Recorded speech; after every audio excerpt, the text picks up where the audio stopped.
आंतरराष्ट्रीय कृष्ण भावनामृत संघ म्हणजेच इस्कॉन याच्या वतीने दिनांक 25 डिसेंबर ते 31 डिसेंबर या कालावधीत हरे कृष्ण उत्सव अंतर्गत भव्य श्रीमद भागवत कथा कार्यक्रमाचे आयोजन करण्यात आले। ही कथा भोसले गार्डन हडपसर येथे 6 ते 9 या वेळात संपन्न होणार आहे। या ठिकाणी परमपूज्य श्री लोकनाथ स्वामी हे त्यांच्या रसाळ व ओघवत्या शैलीने भागवत कथा सांगणार आहेत।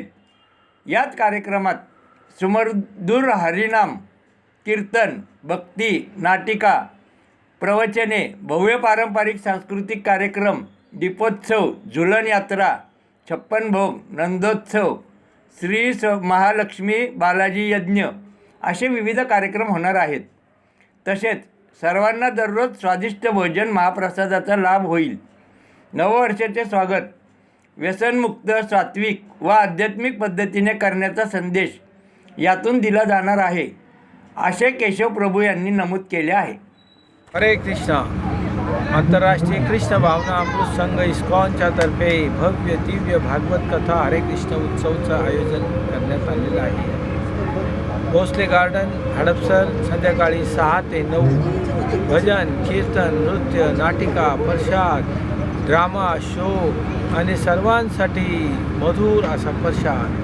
फार वेगळे स्टॉल, कोण बनेगा करोडपती त्याचा बी स्टॉल, त्याच्यानंतर गोविंदास, गरमागरम समोसे, हे ते बरेच काही प्रकार आहेत। पण सर्वात महत्त्वाचं म्हणजे सुस्वादू मधुर अशी कथा, भागवत कथा अमृतमय वाणीतून परमपूज्य लोकनाथ स्वामी महाराजद्वारा। परमपूज्य लोकनाथ स्वामी महाराज हे गेल्या 40 वर्षापासून पदयात्रा करत आहेत। त्यांनी 108 देशाला पदयात्रा केलेली आहे। वास्को ते मॉस्कोपर्यंत त्यांनी पदयात्रा केलेली आहे। कुंभमेळ्याचे महाराज महंत आहेत। महाराज आणि बरेच मंदिर बांधलेले आहेत। ते कीर्तन